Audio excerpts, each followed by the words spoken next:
Morning, everybody. How we doing? Morning. We're, Morning. we're morning. We're morning. We don't normally do morning. This is awfully early due to the demands of our guest this time. He's Right next to the yeah. the bowl of blue M&Ms. Rodney, you said you wished everybody did early morning interviews, and I figured I you've been to the gym. I figured you've been to the gym already and worked out, and Well, it's Wednesday. now you're just on to number two. yeah, Gabe's got it. I workout's done, showered earlier than usual this morning. Usually I come home and just tear through the house, and take a shower later. My wife was nervous about doing it at this time because I'm known in this house at 6 a.m. for being just a total monster of like not in a bad mood, just like energy. So essentially pre-workout is fully kicked in. Got adrenaline going from my workout, and then knock that down with a cup of coffee or two. So yeah, we'll be in prime shape this morning. Rodney, you and I have different cup sizes. I went this, which is about the size of my head. Uh, Well, I prepared for this one, so I have two ready to ah, go. Yeah, so it's equivalent. What's uh, in the second one? ah, Yeah, ah. still coffee. Actually, that's the Christmas gift I didn't know I needed. That's a heated coffee mug. Have you ever seen these? So the girls got it Yeah. for me for Christmas, and man, it's awesome. Like my last sip of coffee out of the cup could almost burn your mouth. It's great. Really? Highly recommend.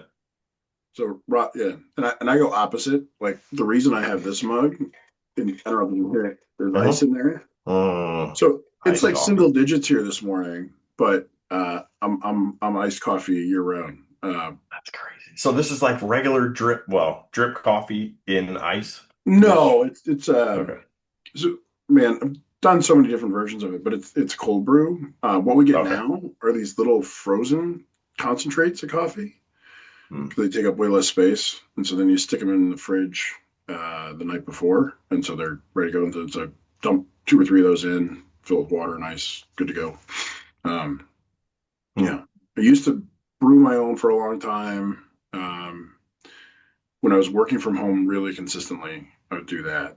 Um, but it's the kind of thing where you don't want to let it sit around too long, and so like there are times when I'll go in, it just doesn't work. Yeah. Anyway, Yeah. but I learned. I feel like I probably said this, but in New England is the only area in the U.S. where iced coffee consumption doesn't drop during the winter. Uh, I learned that from a food service guy. That's Um, hilarious. Just yeah. give So me we're more cold. Yeah, Yeah. I guess. So yeah, it's not that cold. Ryan, where are you out of? You're out of Illinois? Illinois, Route 80 and 39 corridor, LaSalle County, Ottawa, Illinois. Yeah. Yeah. It is, it's cold here. Rodney, you're Dwight, Yep. and then Gabe, is it Boston? Just outside of Boston, yeah. Just It's a outside Boston. town called Arlington. We're about But 40,000 people. Yeah. Gabe's a Minooka boy, Ryan. I am from Minooka? Minooka. Yeah, yeah. Yeah. Okay. You went to high school in Okay. Minooka. I think Yeah. I remember that on an earlier podcast, here in the background, but, Comes up every once in a while. I Yeah. imagine yeah. there's like a trophy. Is there like a statue of you or anything at the Minooka High School, Gabe, if I There's a walked in? there used to be a small shrine in the high school, but It just I I think after a it while. blew to Yeah, dust. Yeah. yeah. No. Have you been back to Minooka, lately, Gabe? Lately, probably not in the last 3 years. So my parents live in Plainfield. Okay. Like literally, it's a you go about 2 miles from where they live, and you that's when you start to get to the cornfields. And so there's a pretty straight way back to that. It's a nat gas power plant back there. Hmm. Okay. Grew Um, up on a farm in Plainfield? Me? No, I so I lived in Chicago until I was 12. My dad is now a retired Methodist minister, and so I get moved around from time to time. Oh, yeah. And so his appointment after that was Shanahan, Illinois, Okay. which Minooka is adjacent to. And there weren't enough kids across just Shanahan or Minooka or I think Shorewood too to have their own high school. So we had. Ah, that's crazy. That's crazy now. It's gigantic up Yeah, there. yeah. I mean, I know they have two high schools there, like just in Minooka, and yeah. Yeah. Oh, it's huge. Yeah. But yeah, I mean, I've seen like I know they've added. There's like a big DC there. distribution center. It looks like. Um, I mean, when I was there, it was the classic. I think it was a. I can't remember if it was a stoplight. I think it was a stoplight.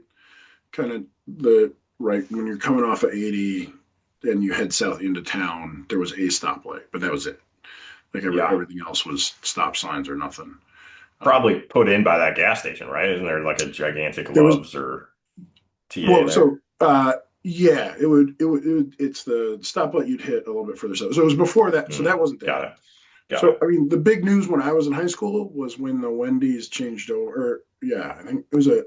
I don't know what it was. It might have been like a Dairy Queen changed over to a Wendy's. So it was one of those where like you come up to it and it looks like a Dairy Queen, but it's a Yeah. Wendy's. Oh yeah.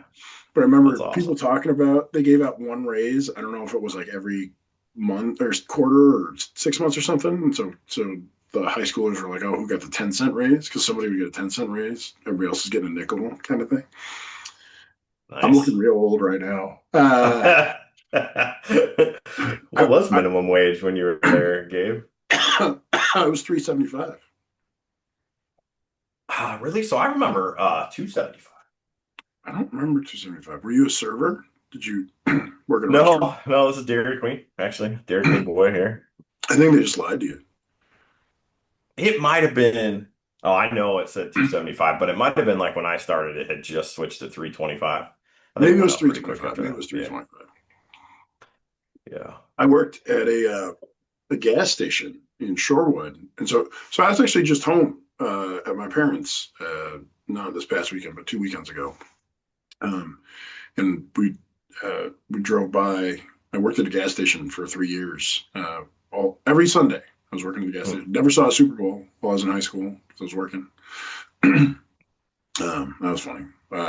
We did not stop in. I don't. But that I worked mostly there. Yeah, a couple odd So jobs. gas station would be, I think, an interesting job. Less interesting today, I would think, because I just assumed everybody pays at the pump and nobody goes inside. And we have this like local gas station here that I go to every other day and never go inside. And one day one of my girls' friends was working in there, and I forget why, but I went in and I was like, "Do you get freaked out when people walk in to pay for gas?" And she's like, "No, man, people do it all the time."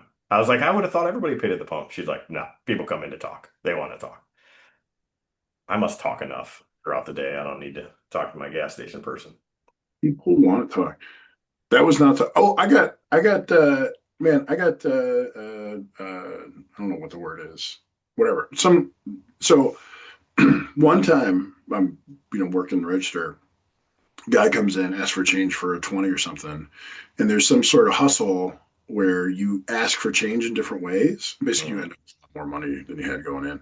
That dude took me for like I got to the end of the night, counted my drawer. I think I was at like 150, 200 bucks.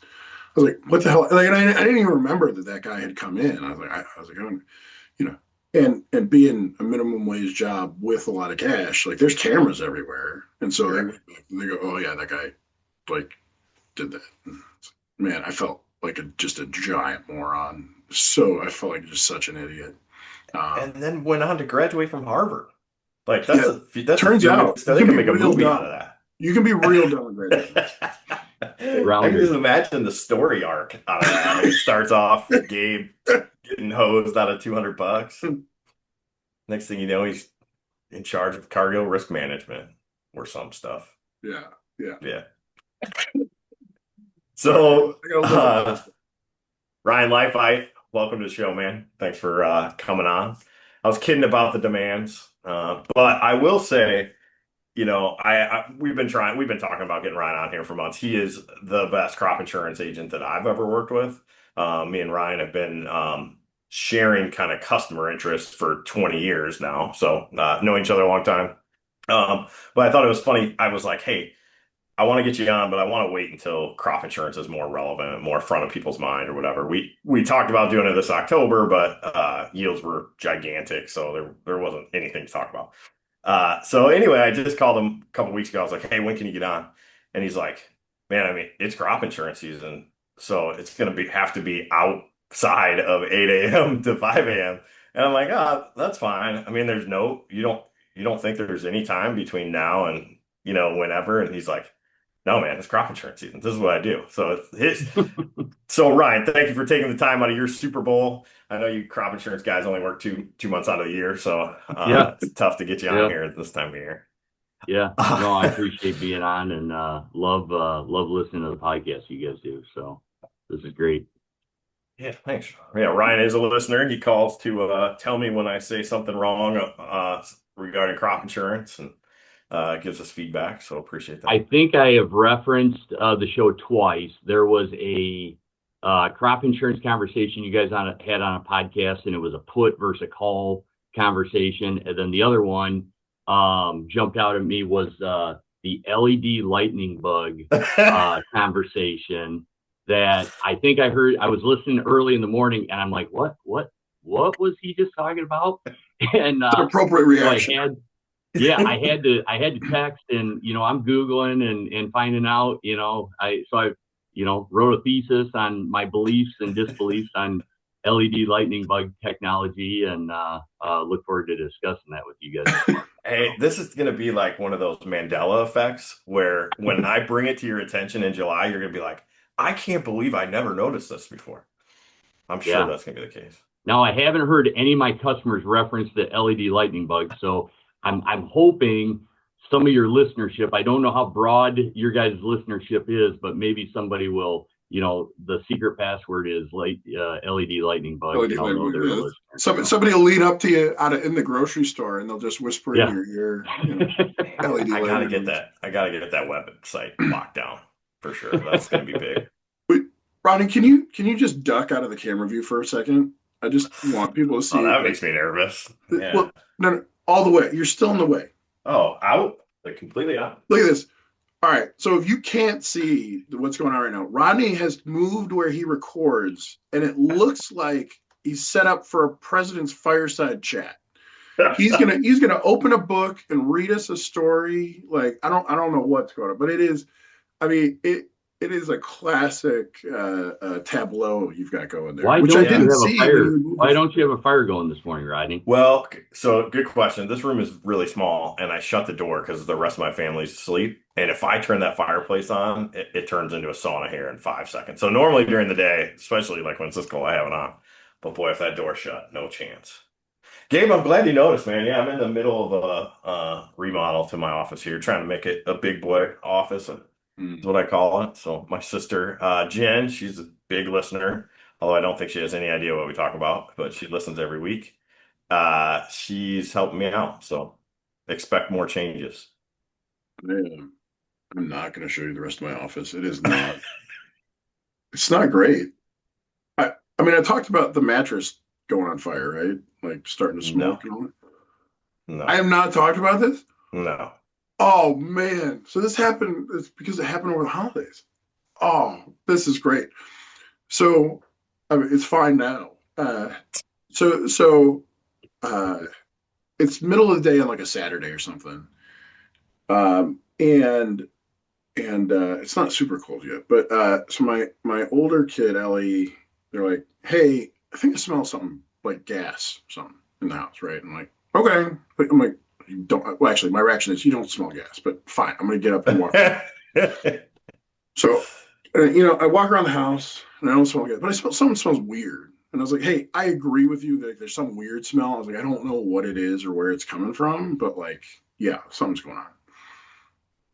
And like 45 minutes, an hour later, I get a text from my wife, and she goes, and the text says, "Everything's okay, but can you come to the bedroom right now?" And like, and so I was like, "Well, okay." So get up and go to the bedroom. And she had this, I don't know what it was, some sort of thing that was a heating pad, among other things, and it had Mm, must have been on for hours, like mm, like like, like for like 12 hours. And so the so take the sheet off. Like the sheet looks like it's been burned. The bottom sheet looks super toasty, and it's like and the smell is clearly coming from like whatever's happening there. oh man. We have a latex mattress, and so so I start like pulling stuff back to see like exactly what's going on. And I open it up and there's a crater in the mattress. So the mattress I think is like 8 inches, so the crater's like 6 inches. Holy cow. And it is smoldering and black. I'm like, you can imagine. So so then I throw open the window and I start tearing the mattress apart because I don't know if there's like an Sure. actual fire or not. And Right. like I'm tearing the mattress apart, which sounds more impressive than it is. Like it turns out it's easy to tear apart a latex mattress, Yeah.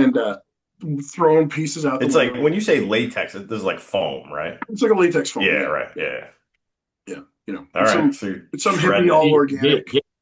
Gabe, I was hoping it was going to be the Michael Scott office where you set the timer on the George Foreman to start Because I needed frying to up smell the bacon. bacon, and then you burnt your foot and couldn't come into work. So No. Yeah. So Man. fast forward an hour, our mattress is in pieces out on the front lawn. Um, and like the problem, like turns out burnt melted latex doesn't smell great. No, I Uh, can't imagine. and it is tough to get that. So like in the scramble, like I'm No, dumping stuff. I'm taking everything that like all the clothes and whatever textiles, whatever, because the closets don't close quite right, sure. and so just so my office still has. I'm looking over. It's like a so this was like probably I don't know a month and a half ago at this point. And I'm just lazy, but it's got I don't know probably a dozen shirts like just all thrown on top of a chair, some cardboard Yeah. boxes left over from whatever, and anyway, yeah. God. So was that your mattress, like in your bedroom? Yeah, yeah. Yeah. Um, So what did we replace it with? You just look, had an extra I'll tell you what. $1,000 burn a hole in your So pocket? I got two strong a recommends, waterbed. and I got a waterbed Safer. story which I'm not going to tell. We've got a nature pedic, I think it was called, and Okay. so we got it because so we have a king size bed. It comes in 6 pieces. So Hmm. basically, and so you can get individual spring firmnesses and foam labor and stuff. So it's great because we can move it up and down the stairs really easily. Well, easily, but like you can Yeah. move it up and down pieces as opposed to moving a giant king size mattress up and down the stairs. Right. And like I like it real firm, and so it can do that, and it's great. The other thing we got was a new frame. And that's a big boy frame or whatever, a grown up frame. And oh man, it's out of Australia. Can't remember what it's called now, but it's like the frame itself. I think weighs like 600 or 700 pounds. Oh, wow. So it's like this steel frame, and like it is awesome. Hmm. Like bed does not move at all. It yeah, it's amazing. If I remember next time, I'll but it's so I mean obviously they have a U.S. kind of shipping point, Yeah. but yeah, it's an Aussie thing. But yeah, it's like it is hundreds of pounds. That's another thing that I think they got shipped in 6 or 8 boxes, and so I had to Wow. dragging steel up the stairs. But that thing's not going anywhere. That's been great. I love them. Yeah. So That's good. That's my least favorite purchase is mattresses. They're super expensive. You don't know if you're going to like it, and then you're stuck with it once you get it. oh, what is the other thing? The Nature Beauty thing. They'll let you can sleep on it for 100 days and you can swap out Really? individual pieces, no cost. Will they come pick it up, or does it cost me another couple 30 packs to get my Uh, friends to help me? no, that's the thing because it's all each piece is not that big. Yeah, that's true. That's You can true. just throw it in a garbage can if you want to get rid of the other one. Yeah. Yeah. Ryan, Sorry, is this Ryan. what you We came didn't to know you talk were coming about? on for Yeah. furniture talk, but here we are.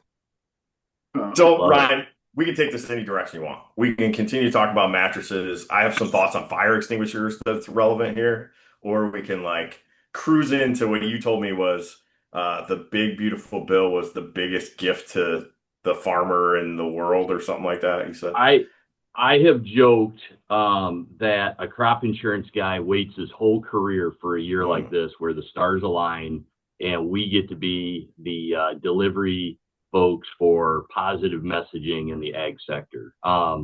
Yeah, July 4th, big beautiful bill signed into law, and what it did for the ag sector is we don't have a farm bill. They're still debating on doing a skinny farm bill, trying to get something across the finish line. This budget plan, this big, beautiful bill, actually built in what we would consider to be, farm bill type items for crop insurance, for, at the FSA office, your Ark County PLC decision making. Those risk management programs have improved. It's incredible what we're seeing this year for 2026. So awesome. I've got a list of things that I could rattle down through. It's about 5 bullet points. You guys want to share screen and you guys can kind of see what we're seeing? That sounds great. But first I want to hear about you, Ryan. So I've known you for 20 years. Why should anybody listen to this podcast trust what you have to say here? Just aggressive, Rodney. Yeah. Friends with Rodney Connor. Exactly. If you hang with Rodney, obviously you're trustworthy and believable, right? Background is grew up in Sandwich, school at JJC to Carbondale, came out of Carbondale, spent 6-7 years, 8 years in the co-op, ag chem, seed, fertilizer industry, numerous internships, and then had a calling from the folks at First Farm Credit Services to hey, we want a guy to do crop insurance, and been up here for the last 20 years doing crop insurance. So that's kind of the 2-second version of Brian. That's awesome. What years were you at JJC? So I was going to ask. So 95, 96, 96, 97, and then transferred down to Carbondale and did 2 years. I am not a school guy. I wanted in and out as quick as possible. I like being in the working sector and not in the but college was fun and met a lot of good friends along the way. Yeah, I miss you. I must be much younger than you.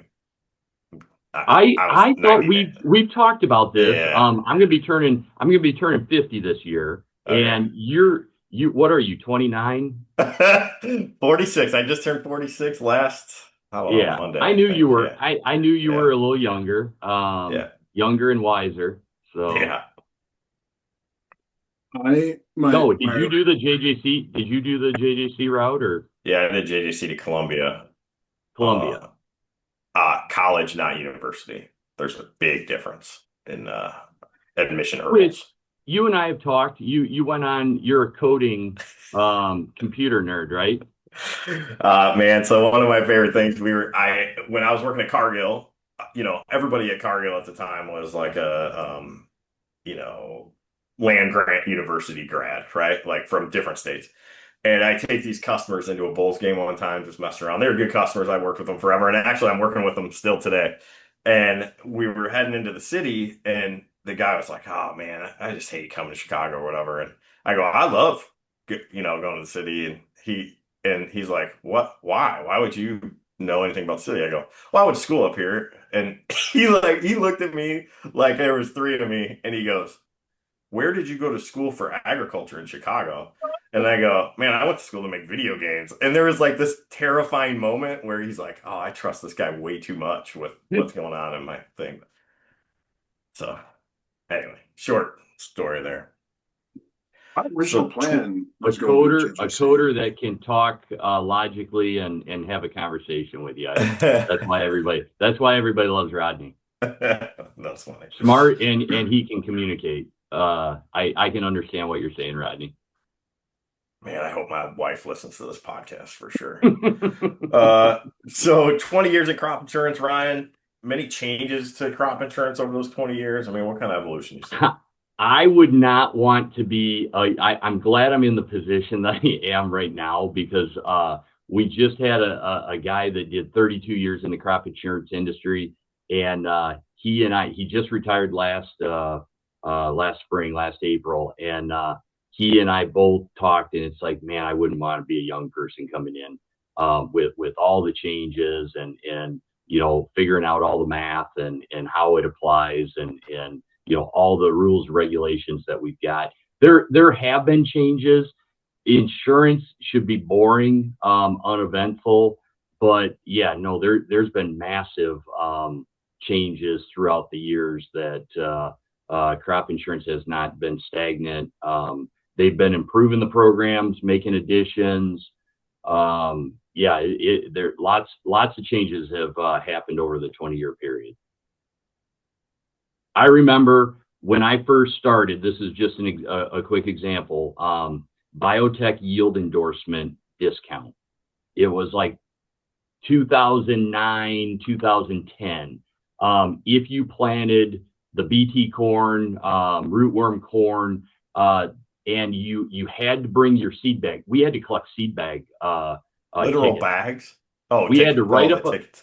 They had to bring in a seed receipt that proved that they planted the biotech corn, BT corn. So it was a risk reduction. So if you had it on 80% of your acres, we filled out this additional form, and they got another $2 or $3 off, of their crop insurance premiums, which, yeah, for $2, and make Ryan do the work. So hey, we're gonna come in and do all the paperwork, and happy to do it and get them the discount.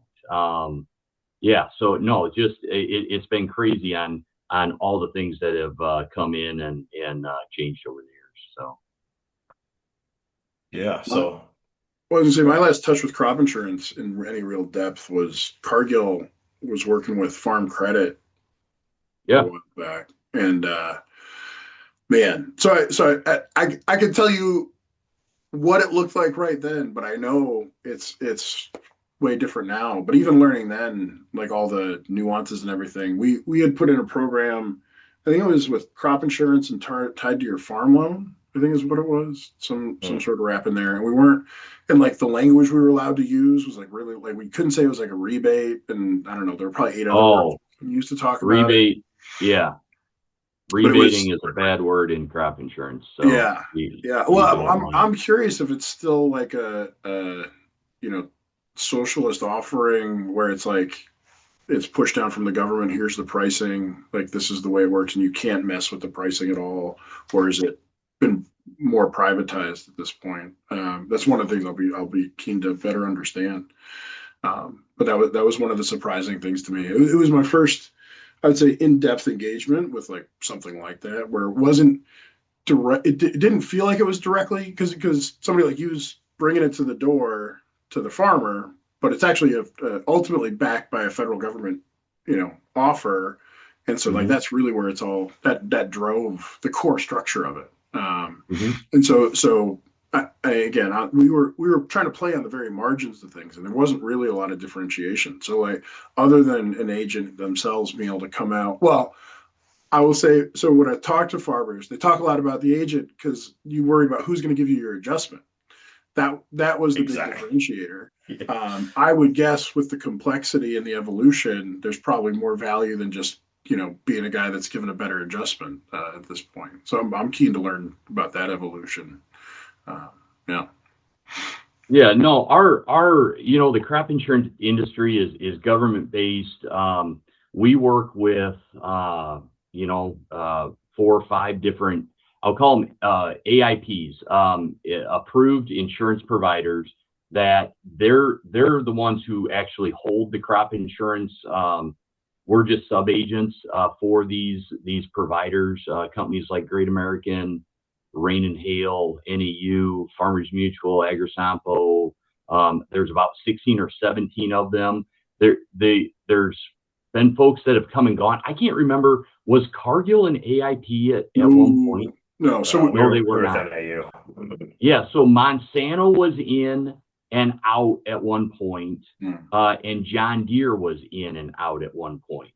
And so you will see, you'll see companies come in. There's a new one that's being, I can't even comprehend, the build out, what it would take to, jump into the AIP level, and start, building agencies and doing that sort of thing. But No, it's government plus private sector, which I think makes it unique. It's not normal insurance. There's mandates that the loss ratios, farmer paid loss ratios should be like a 1-to-1, whereas in normal insurance loss ratios, obviously the company's got to make money. So we take grief all the time about being an insurance agent or whatever, but I love being in the crop insurance world where I tell everybody it's not your normal insurance what we get to do.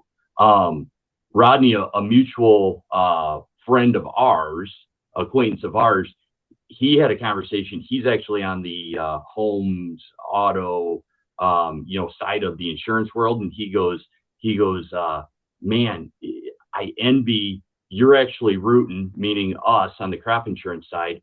We're rooting for the farmer to, hey, if I can get you paid $1, I'm not going to leave $1 on the table. We're going to find it. Whereas on the private insurance side, the homes, autos, they're having conversations with their clients about, hey, are you sure you want to turn in this roof damage because your premiums are going to go up? Not necessarily the case in the crop insurance world. So, no, it's been good. I love what we do. Who we get to work with. We work with some top-notch farming operations, and they keep it entertaining and keep us hopping on our toes. Trying to keep up with everything. So yeah, like what is if you're meeting with somebody for the first time today, right? Like you're new prospect, you're knocking on the door. Like, what are you? Probably not first time they've used crop insurance, but like, what are you talking to them about to kind of reorient them in the way that all right, we've got this big legislative change from the summer. We've got some big decisions to make. How are you opening that conversation? What I'm finding out over 20 years, there's a big difference on how every agent out there delivers. There's some hands off. Hey, you're just going to renew the same coverage you had last year. For a multiple of reasons. Don't know. All I know is I'm in it every day living. It's 24/7. I have a hard time shutting off the crop insurance switch, and it's finding out. What I've learned is, there's a lot of underserved, producers out there from their existing agent because they're not getting any of the information.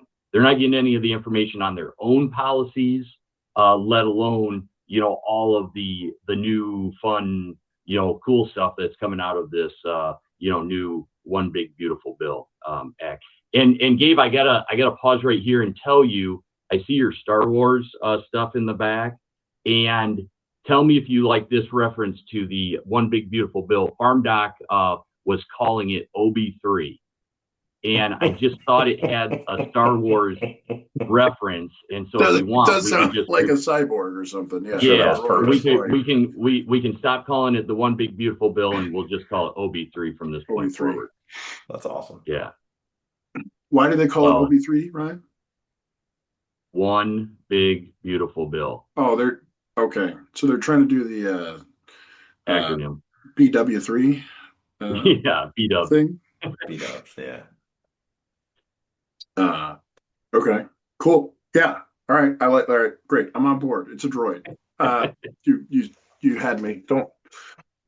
So I guess I'm keen to hear what are one or two of the most notable things that you think are different from previous years, that you really want somebody to learn about this time around? Yeah. So we're talking this year. What's coming for 2026? You want to jump into that?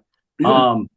Probably the biggest thing, and we're going to claim crop insurance gets to claim some of the FSA Farm Bill Ark County PLC decision making, because they've thrown us into the fire on. We get contacted from, hey, what programs should we be signing up for at the FSA office, Ark County PLC? Rodney, you and I talked about this on a side conversation. It's kind of grain pricing based, futuristic. Hey, where's grain prices going to be?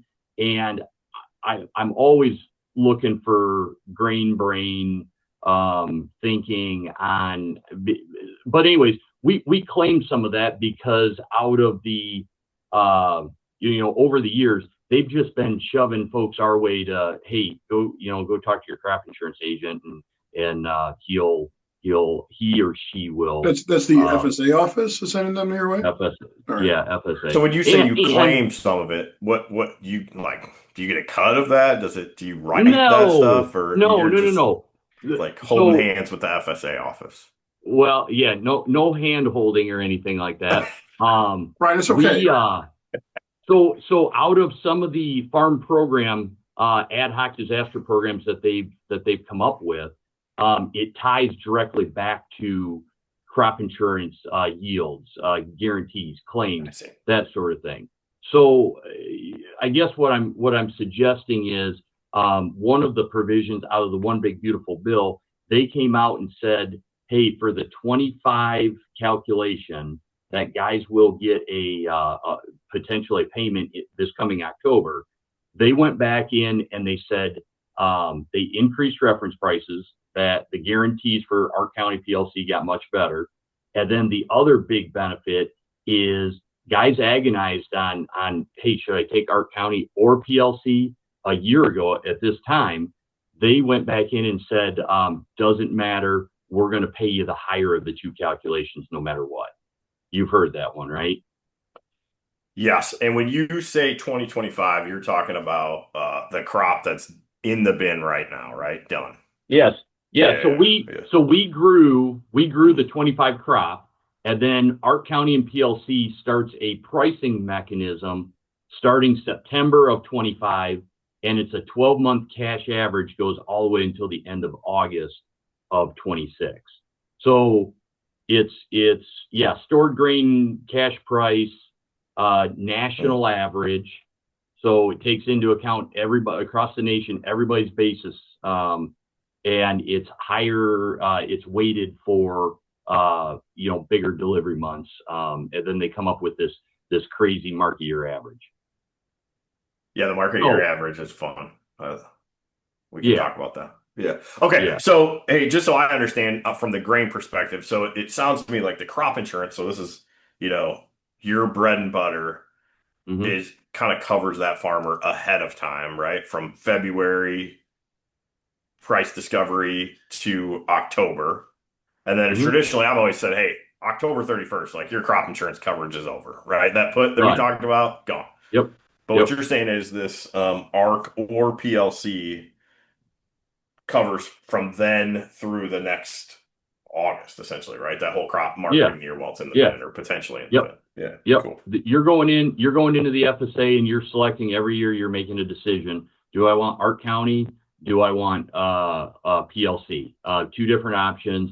And yes, it has a market year average that starts September 1, August. It hasn't been meaningful or impactful in the last couple of years because the reference prices have been terrible, way behind. And out of this One Big Beautiful Bill, they brought in better reference prices kind of retroactively for the 25 crop year. And then looking at 26, they moved the Ark County calculation up to 90% trigger instead of 86. They moved the cap up to 12% instead of 10%. And then the other big benefit that they did is on the crop insurance world and the FSA world, we had a product called SCO, supplemental coverage option, that was a hang up. It conflicted with a guy taking Ark County. Okay. So out of the One Big Beautiful Bill, common sense prevails, and they got rid of the hang up. So a guy can make a decision at FSA free and clear of what he does at his crop insurance agent. and crop insurance agent can make a decision free and clear of whatever he's going to do down at the FSA office. Huge, huge. So no, and that's probably the conversation for you and I at a later date, because like this year, let's take Grundy County for example. Ark County is coming to the table with Rodney's sitting in Grundy County, so let me just look at this real quick. $1,015 of revenue, no upside protection.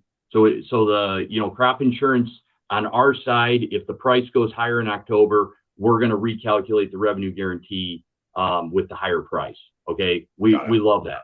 With the Ark County product at FSA, there is no upside price protection. So it's just you're in Grundy County, you're looking at $1,015 of revenue on corn, guaranteed, or the PLC flat price guarantee is $442. So will the market year average September 1 of 26 to end of August 27, will that fall under 442 cash at the elevator, 12-month average, or will the county yield times that market year average be under the $1,015 of revenue? When do they have to decide on that? So great question, Gabe. March 15th is typical sign up, but in 2026, they're going to allow 30 million new base acres into the farm program. FSA's already made the announcement that they're nowhere near set up to take all that in and be able to do sign up. So this could be a situation where we get the look back effect, where it's going to be maybe October, November, December, maybe even next January, where guys are having to sign up for the 26 ARC PLC decision. And so do we know the pricing for that 2026 decision now? That, like, do you know, like, if I came to you and said, hey, I want to do the PLC program, do you know what price I'm paying for that? There is no, the farm bill is you get this free. You just choose one? Yeah. I get a free put. Yeah, it's a weird put though, Gabe. I've been trying to figure out this put, and we should talk about this. Well, it's So I went and I'm with you. I'm always looking at CBOT because our product on the crop insurance side, Rodney, you're right. February and October. Okay, what happens before February doesn't matter. I set the price in February. What happens after February to October doesn't matter. You could sell corn for $7. It comes to October, it's $4. I can still pay you a claim. It doesn't matter what you do individually on grain sales. It's February and October, and then after October, crop insurance guarantees are done and over with, and it's meaningless to my calculation on the crop insurance side. But so back to the put, you actually have to go out to a 2027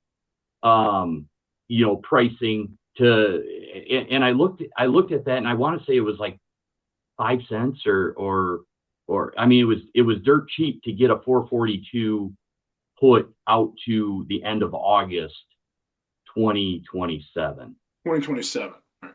So yeah.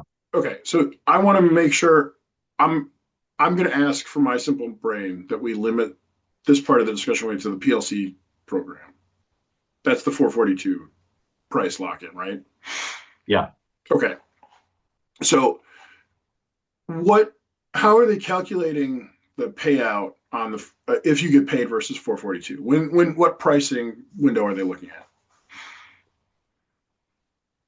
September 1st of 26 to end August 27. 12-month cash price average, weighted for delivery months, weighted for higher delivery months. So that means We haven't started it the anchors price to the fall. mechanism hasn't started yet.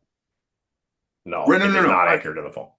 It does not. Those aren't the higher No, delivery months. no. Well, sorry. Yeah, it would be weighted towards the fall. But like today, they're figuring a January price into that PL into the market year average calculation, right, Right, Ryan? but the market year is Yeah, September to August. yeah. So right now Okay, we're calculating the 25 market year average. got it. Okay, but it's a market year average that is weighted by, I'm hearing you say, by delivery, Mm-hmm. which, okay. And so I would assume we're looking at like 60 to 70% of the crop gets delivered before Jan 1. Is that, I don't know. I don't remember. That's reasonable. That marketing year average is kind of a black box, Ryan. Is there a place that I could go check that, like daily, weekly, Um, monthly? yeah, there's a few. I can get you that information after this, but Sure. Kate State, Kansas State does a great job of. They've got some articles. Their ag department, you can follow it. Right now for the 25, it's running like 409, 409, 410, somewhere in there. On beans, I think it's running like 1030. 10, 20, something like that. So that's, like we talked before, we're thinking guys potentially could see some payments in October out of the 25 Ark County PLC calculation program, Yeah, which would be October of next year. this October. Yeah, coming up. I'm flipping back and forth between the 25. The 25 calculation will pay out in October of 26, and then guys have to make a decision for the 26 Ark County PLC that won't pay out until October of 27. Yeah.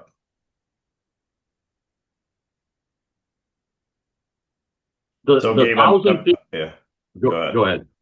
I'm just scanning through K-State. I agree. This looks like the best place to look for it.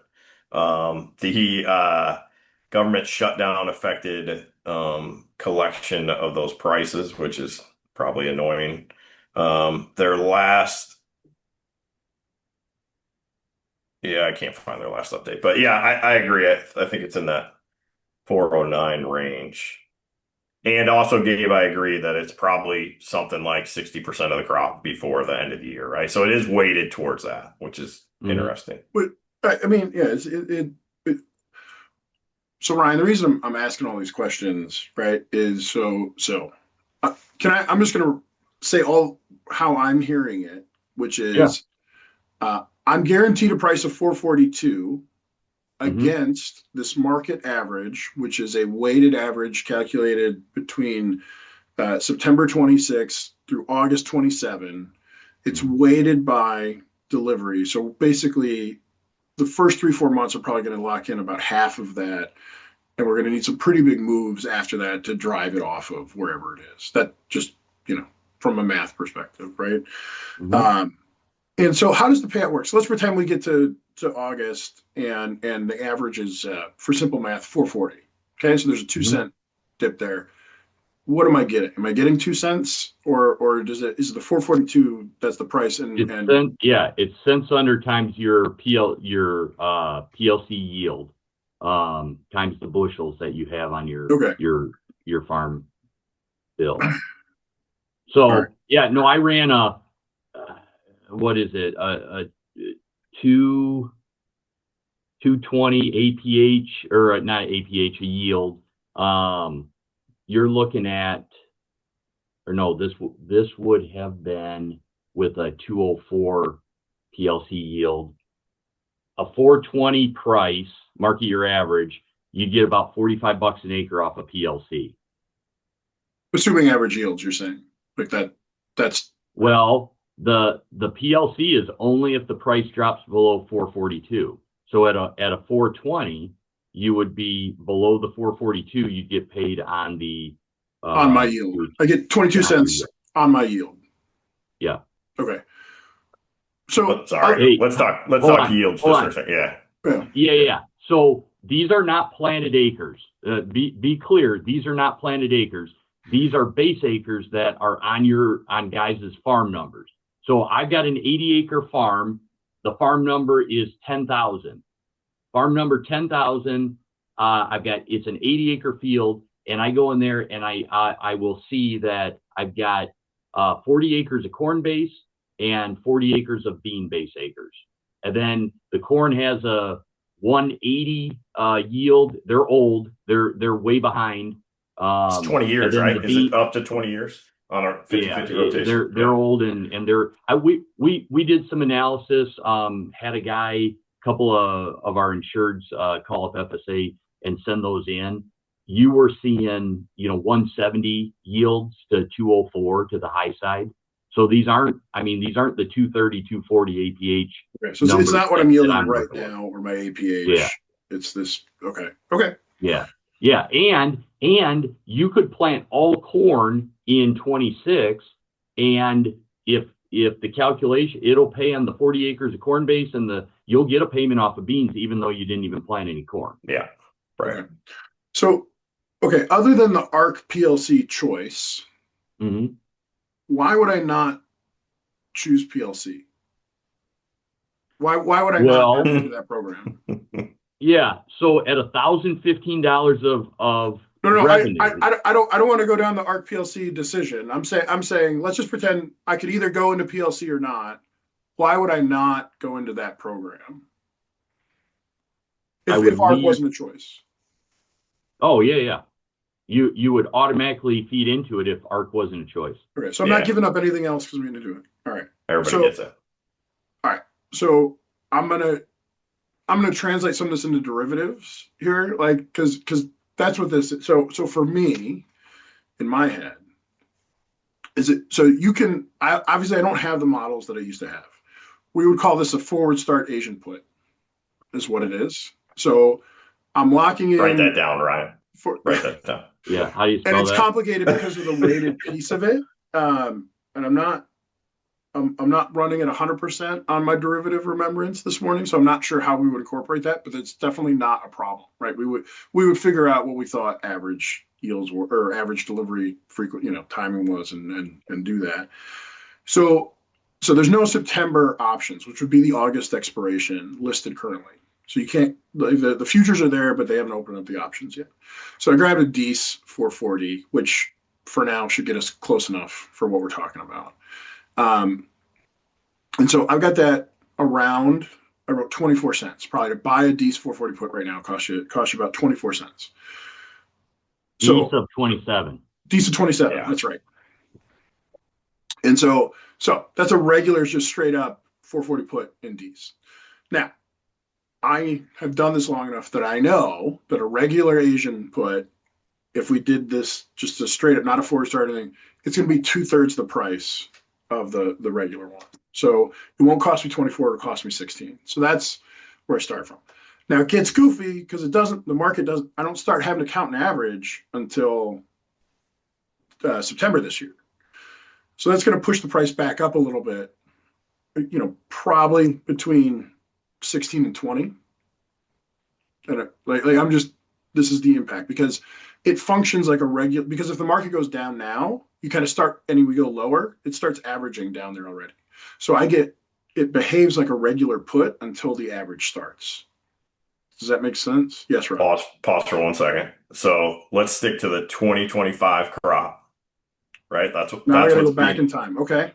That's what's being calculated right now. So when Ryan talks about 442 and 409, that is old crop in the bin crop. That's already. When do they set that floor level then for the? That's right. Crop? That's the right question.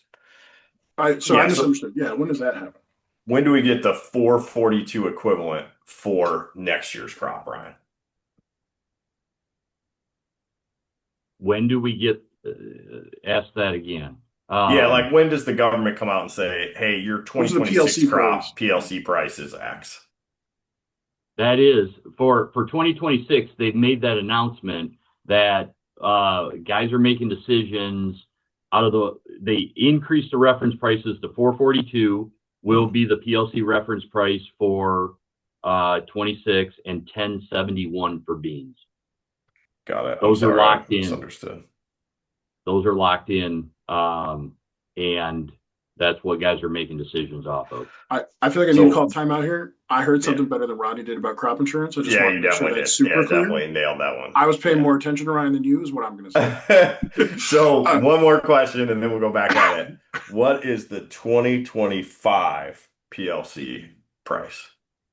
442. So retroactively, retroactively, out of the one big beautiful bill, they increased those and also made the announcement that you guys are gonna get paid the higher of the two pay calculations.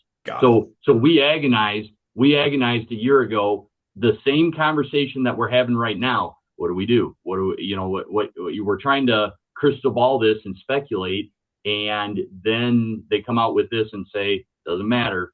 You're going to get the higher of the two calculations, which is cool. Nice. That's great for farmers. And Ryan, the path that I'm going down, I took notes and I was walking down this path trying to explain my thinking on how we get there. Fast forward to, I think that PLC at 442 today for 2026, 27 crop, that thing right there is probably worth 10 to 15 cents a bushel. Yep. Like straight up for free. That's a crazy subsidy. It's great, but I'm just like that is, I will say that was one of the things that was surprising to me years ago when we did the work on crop insurance is I would say how I don't think the government knows how to, whoever's doing the actual math here, I assume there's people at the government that know how to do derivative calculations, but I don't think they know, they certainly don't put it through the budget at that level of cost or risk. But that's what we're talking about. Yeah. And separate out, again, this is a conversation that is an FSA program. This isn't, yes, we're analyzing it, helping guys trying to figure out for risk management purposes, but this is FSA USDA, not, this doesn't tie into the crop insurance, side of things. Yeah. So I don't know why anybody pays Rodney for anything now. I'm lost. Yeah, me either. Yeah. The only challenge I get into with this decision making though is I'm looking. We ran, the county, Grundy County did 235 to the high side and 202 to the low side. That's been the last 5 years of county averages according to USDA numbers. Okay, now there's USDA county average yields, there's NASS average yields, and there's crop insurance county average. There's all these different numbers floating around out there, but I hate the idea of leaving money on the table to the tune of $50, where our county, you run a 220 county average and a 440 price. That 440 is only going to get you $4 out of the PLC calculation, and the Ark County's paying $54.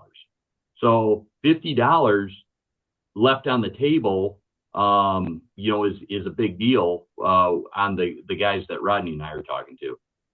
Yeah, no, I love that optimization work, right? It's like you're starting here and you're figuring out what are all the little things we can do to ratchet that up. I love it.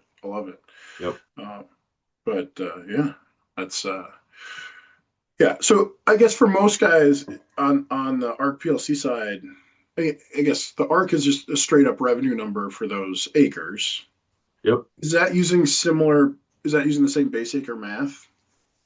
Well, so what they do on the ARC side is the last 5 years of USDA county average yields.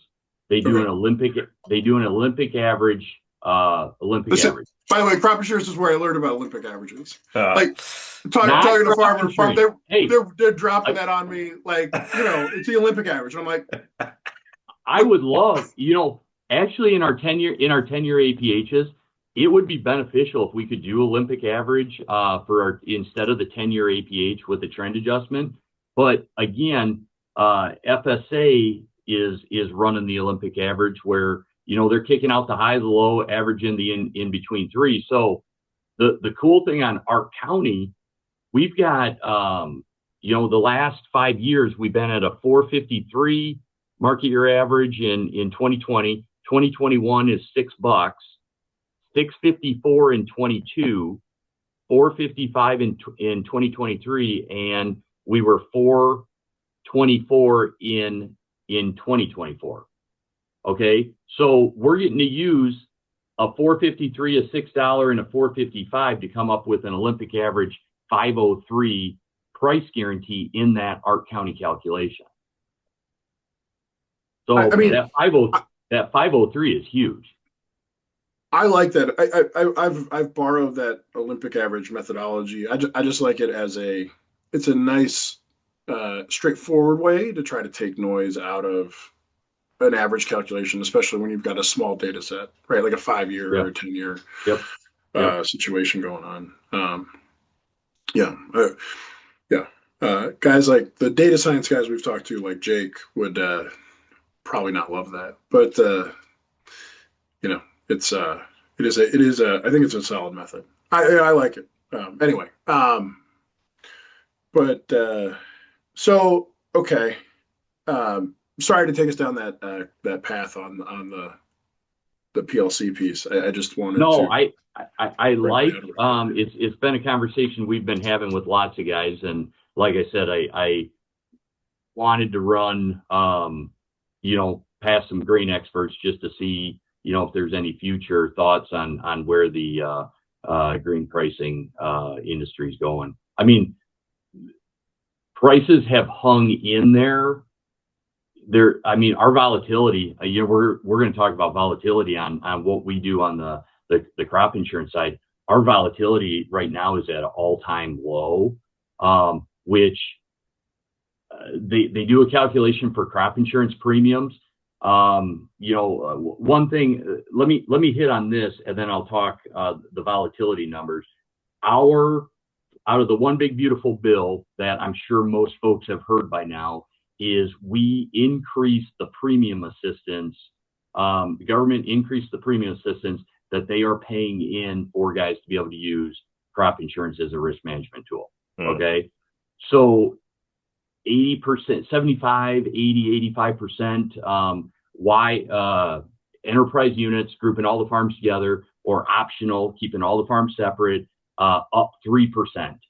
Okay, we move over to what they've come out with in the last 8 years is they're stacking a county policy on top of your individual.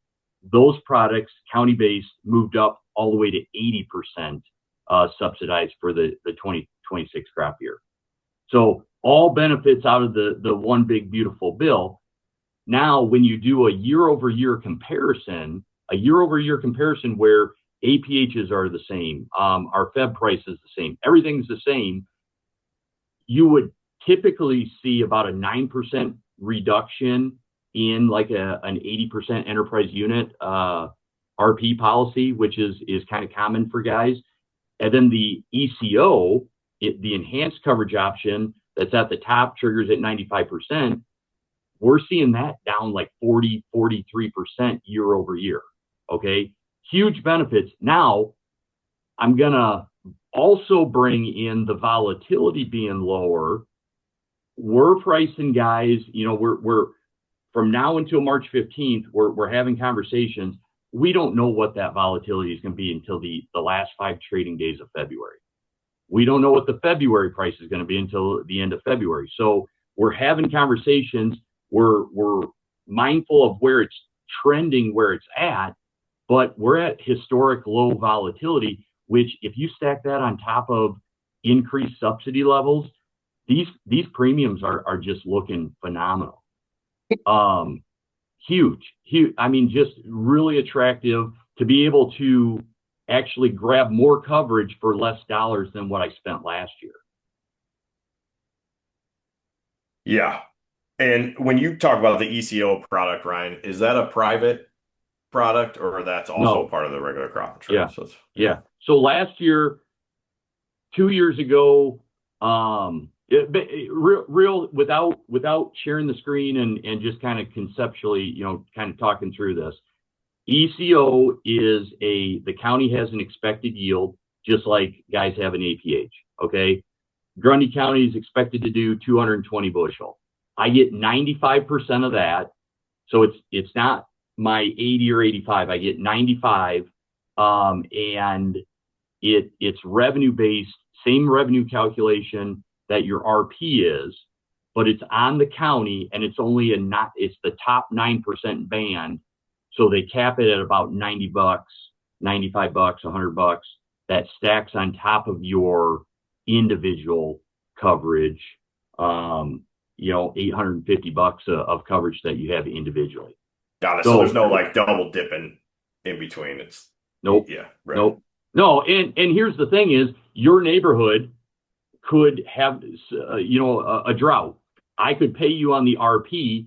The overall county, it exceeds its revenue guarantee, and ECO doesn't pay out anything. Yeah. The flip side of that, and where we use it on guys who are, phenomenal managers, they're applying everything to the crop, going for big yields. They're exceeding what their APH is. They still got the RP coverage as a base, for personal protection, but the ECO could pay out if the county is down and more variable than what they are as an individual. Clear as mud, right, Rodney? Actually, I understand it way more than I did coming into this. It's just complicated, right? It's the complex thing about crop insurance for me is you have these like APHs, county average yield,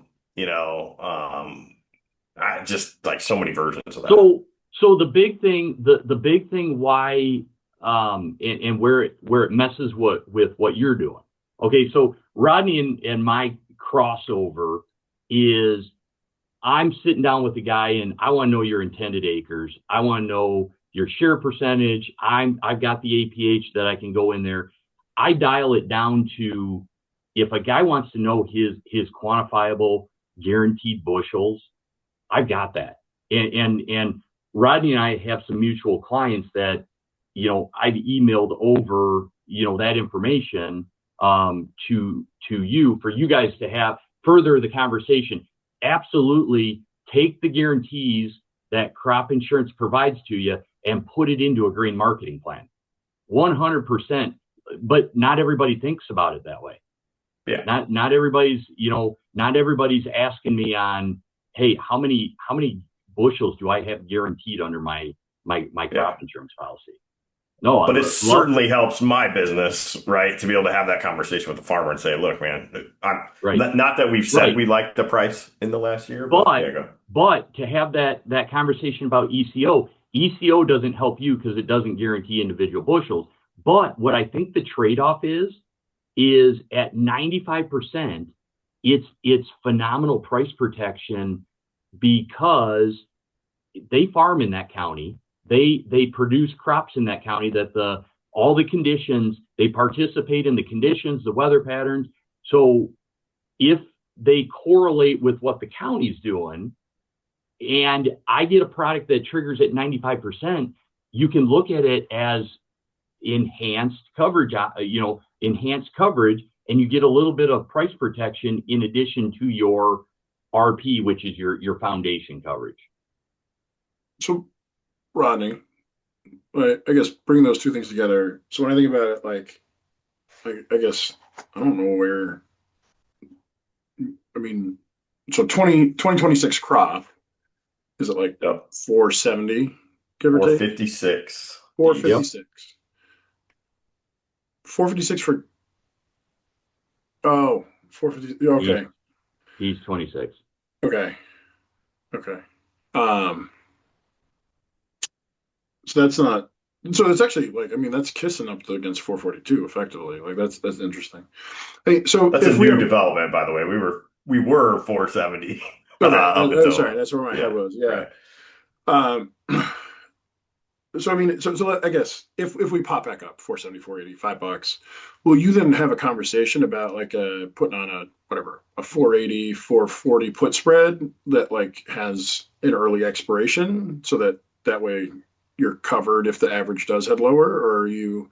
I guess that's how I would look at monetizing that free put in terms of so you're not overpaying for price protection. Is that how you're wrapping it in, or are you doing something else? Have not put much thought into it, Gabe. So that's why this conversation was really, really good. And that I pulled up that K-State chart, which we should link to that in the show notes here. But it shows the 5-year historical average that the marketing year average is using for the weighting. So I just did quick math. It's like 55% by January. So so in my head, I had been thinking about trying to like allocate this put option over the whole crop year. But to your point, I definitely don't need to do that. We're half done already on the old one. Yeah. Yeah. Which cheapens Well, it up. yeah, cheapens it up a lot. And I would say, well, we can talk more later. I don't want to bore people with specifics like around things, but I think there are some specific things we could talk about in terms of how to lever that. Yeah. But I know that if your guys are using OTCs like directly, like you can shape some stuff to fit in nicely if you wanted to, and so you're not overpaying. You're not paying for any more time than you need or any more protection than you need. Yeah. So just to go back though, Gabe, your initial thought, without getting into details, is I need to protect X. Like, what is your thought there? Well, so I just learned I got a free put. Thank you, Ryan, and the FSA. Hmm. At 442.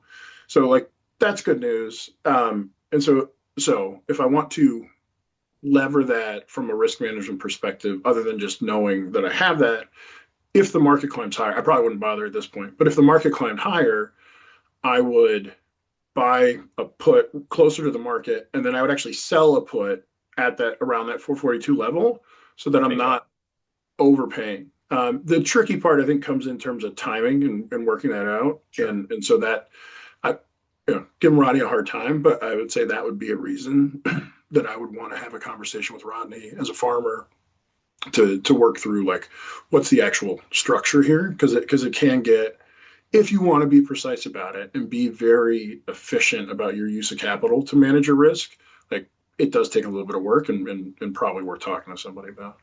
Yeah, and so where I think always where this crop insurance gets hard is when we talk about synthetic puts. Like you own this put that you don't actually own, right? So what I heard you just say, Gabe, which I think is right, is I've got this put bought. Let's go back to the 2025 crop, right? Yeah. Because I think this one's reasonable. I don't farm, by the way, so I don't own any of this stuff. But if I did, I currently own a 442 Two. put, right? It's half expired, right? So like I own a 442 put on half my crop, essentially, right? If the market went higher, it would be reasonable for me to roll that put up to participate to better protect the rest of it, right? Okay. So what is rolling up this put is actually selling like a 440 put and buying, say, a 470 put. We're making this up. Mm-hmm. But because you like synthetically own this other put through the PLC program, that's like rolling that up, right? That'd be how you'd extract value from it and roll it Yeah. up. Yeah. Yeah. And It, protect yourself. Yeah. yeah.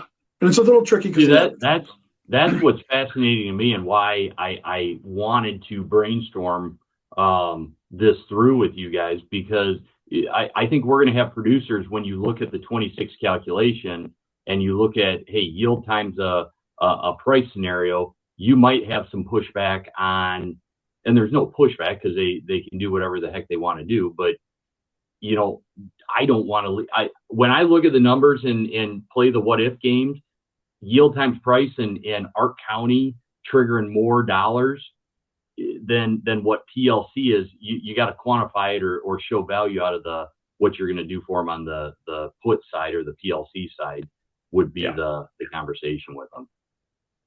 Well, and the other thing I'm thinking about here, since this is free, right? A free put. yeah. The air quotes are important there. But I mean, if I had a crystal ball of what the market was going to do, I would like to let time value expire before I do much with these put options, right? Mm-hmm. Gabe, am I thinking about that right? Well, Uh, I don't know that I'm following. But I mean, well, if I knew what the market was going to do, I would just, you know, Yeah, I get it. But like, so yeah, I'm just saying I already own the put for free for like 2026, yeah, right? So that has more value than this put that I own for free for 2025 because yep, there's time, yep. right? So if I'm going to buy something to protect against that, Protect against waiting, what would I this is where I'm losing you. Okay, so if I'm going to buy to protect against the time, price deterioration, okay, right? Like, yep, yeah. okay, Um, it's going to be advantageous if I can wait to buy that, right? Because the essentially time value is ticking away. But again, yeah, see, so this is where we so argue all the time. Yeah. yeah, so yes, right. As time goes by, the cost of protection will go down. Full stop. Yeah. But the flip side of that is that subsidy, that free put you have, is the most valuable today. It also goes down in value every day. Correct. So Okay. it's ultimately a question of what do you want to optimize for. I would also say the longer the time frame, the more advantageous it is to do a spread as opposed to, since that's what we're talking about, because you're while you're paying for the time up top, you're also getting paid for it on the bottom. Yeah, that's right. And so Mm. um, if that was the route I was going, I would say I would probably act sooner rather than later. But there is this other component of where we are currently. So like I said, for me, I think it's close enough to 442. I probably wouldn't bother doing anything today. But the Yeah. moment we popped up, like yeah, I do that. And to your point on rolling, like you can always keep rolling up Yeah. that topside Just keep put. going. Yeah. Um, and like anything else, you're not going to, one, we're talking about base acres, which is probably going to be a subset of what you're actually expected, your ultimate yields you're looking at. And then you're probably not going to want to do all of it using that. But like, it may Yeah. be a really efficient way to lock in actual guaranteed revenue. Like, um, yeah, and knowing that you're going to cover whatever X% of cash needs. Yeah. Ryan, let's talk caps. I always get nervous talking with government programs and marketing because it's like, hey, you can put the best program in place, but if you get capped out from the government payment, then you've gotten yourself in a bad position. So what kind of caps do we have here? Uh, gross premium caps. If I'm a farmer and things go terrible and I get a payment from the government because the price fell down, what's the what's the most payment I could get? Well, I think they're capping the farm bridge payout that guys are going to get in February. I think that's like a 155,000. Is that what Yeah. is that the Well, information you're looking for? Or no, so that's separate from all this, right? So if I get the 155,000, I get the 155,000. I'm saying if I'm a 10 million acre farmer, right? Mhm. And corn goes to $3 and I'm in PLC and I'm getting a payment and that payment comes in at $10 million. Yeah, yeah. That I got to defer to the FSA, USDA Yeah, folks got it. on, Yeah. on Okay. how all that works. Yep. I'm my expertise is the crop insurance world, and I'm unlimited up to the amount of your liability. So let's talk crop insurance then. We'll check on that. But on the crop insurance, is it no cap or there is Well, actually a I cap on guess the upside, right?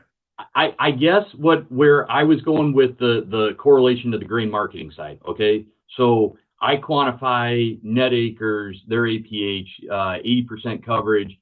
I can come up with a crop insurance guaranteed bushel per acre, and then multiply it times net acres to get Rodney a number that he now starts building a grain plan off of. Okay, Yeah.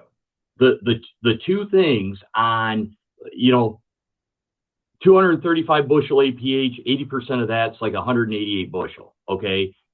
I caution all of my guys that the couple things that will mess up a forward contracting your crop insurance guaranteed bushels before you produce them are basically three. Okay. Three things. Positive basis. We're board of trade. we don't play with basis. You know, that's not factored into a crop insurance claim.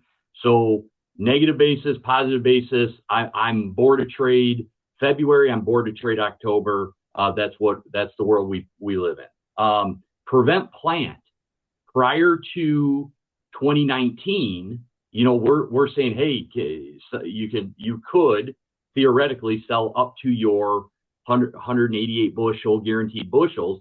You got to make sure that you get the acres planted. If the acres don't get planted, like we did in 2019, we had a massive prevent plant year. Prevent plant dollars come into play. The guaranteed bushels are now off the table on those farms. Okay. Yeah. So you sell, you sell 188 bushel to the acre on 1,000 acres, and you don't plant some of those, or you start mixing up your planting rotation. That could mess it up. The other thing, to your comment, Rodney, right now that let's say 450 is our Feb price, on our RP product, revenue protection, which is the primary program that most guys go with. We have a price cap of 200% to the upside. Okay, so if drought, 100 bushel corn, 50 bushel corn, and prices go to $10, 450 is going to cap out at $9. So I can protect a guy, in a negative basis situation. I can protect him if he gets all the acres planted, and I can protect him if the October price doesn't go plus 200%.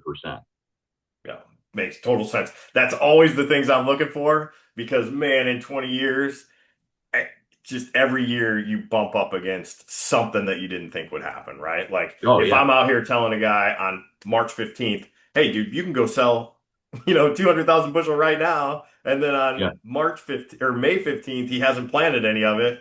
It's like, oh, actually we have a real problem, right? Or potentially have a real problem. Yeah. That's super helpful. And we 2019 and 2020, when we were dealing with prevent plant acres, that was some exciting times on there in the crop insurance world. There's prevent plant eligibility reports. So you're eligible for prevent plant coverage up to the highest number of corn acres you planted in the last 4 years. You wouldn't think you would have to pay attention to that, but you're scrambling on.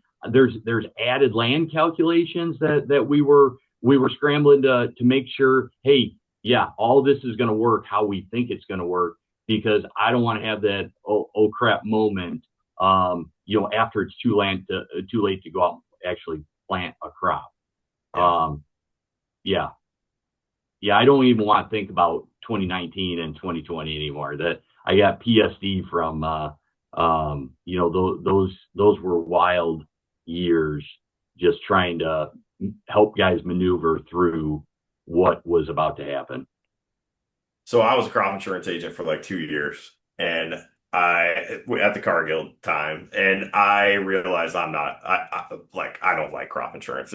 It's like too tedious, too much like crossing the T's and dotting the I's type situation. But I'll tell you, the worst thing that happened to me, I was in a situation, this big prevent plant year. I don't even remember what year. This is like 09, probably, or 10, or somewhere in there. And I insured a brother, and his brother, who farmed 50-50 together, didn't take crop insurance, or took like some like very low.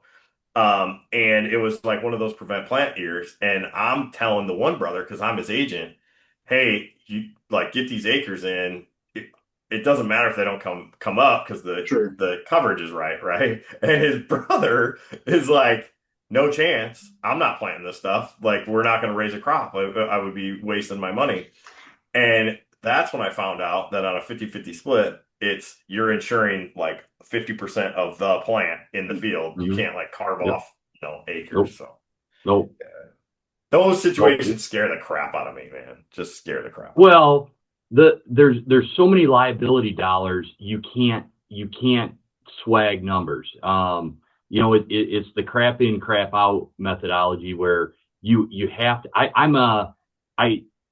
pride myself on being anal, being exact. I like being exact because if anybody ever challenges you on the numbers, you can go back to this is how this is the math I used. I'm not swagging numbers, trying to be as exact as possible because you go 500 acres, 1,000 acres, 5,000 acres, there's massive liability on our policies and it can go bad real fast. If you don't know what you're doing or aren't, being exact on the business that you're writing. Yeah, I can attest to Ryan's attention to detail, man. His crop insurance spreadsheets are a work of art. And I know they're your spreadsheets. They're not, coming from any crop insurance. Whatever. Well, my big thing, so Rodney, and I'm still learning your program, but it's the crop insurance guaranteed bushels, and I've got guys that farm in 2 or 3, 4 different counties. Okay. So we have policy for corn in LaSalle County, policy for corn in Grundy, policy for corn in Kendall. So I've got spreadsheets that quantify the Kendall bushels from the LaSalle bushels from the Grundy. So I send it over to Rodney, and Rodney, you're looking at it going, well, I've got like profit centers, or yeah. I've got zones for delivery. And I've learned that, man, I thought I was doing really good on having the county breakout because that's the world we play in. And Rodney's, hey, I need these farms. Yeah. I think about these farms separate, but they might be in the same county. So yeah, that's exactly right. And then what's funny is the way it shows up to my customers on the other side is I'll say, hey, your crop insurance guarantee for this profit center is 212 bushel, or it always ends up being like 212.34, right? And then they look at this Ryan spreadsheet and they're like, no, man, LaSalle County is 218. And it's like, it's not really apples to apples. It's close. From an enterprise situation, we are at the same number, but we divide them up different. Yeah. No, I couldn't. I love it. I like there is value to be gained if you want to look at those guaranteed bushels and put them to work. I'm not a grain marketer. I don't, you said you don't like doing crop insurance. I don't play in the grain marketing world. But it's the collection of data can you somehow monetize that or make it valuable for yourself. And that's where I think Rodney and I overlap. So. Well, I think the big win here is working with people that overlap, right? Like it's not uncommon for Ryan to call me or for me to call Ryan and be like, hey man, I couldn't sleep last night. I was thinking about, how this affects grain marketing or vice versa. And at the very least, we've thought through a lot of issues and, potential opportunities here. Yep. Ryan, anything else you wanted to make sure farmers heard or the industry in general? Well, I think I've touched on most of the list. Ark County, hire the 2 for 25. Ark County or PLC, hire the 2 payouts. That's a thumbs up.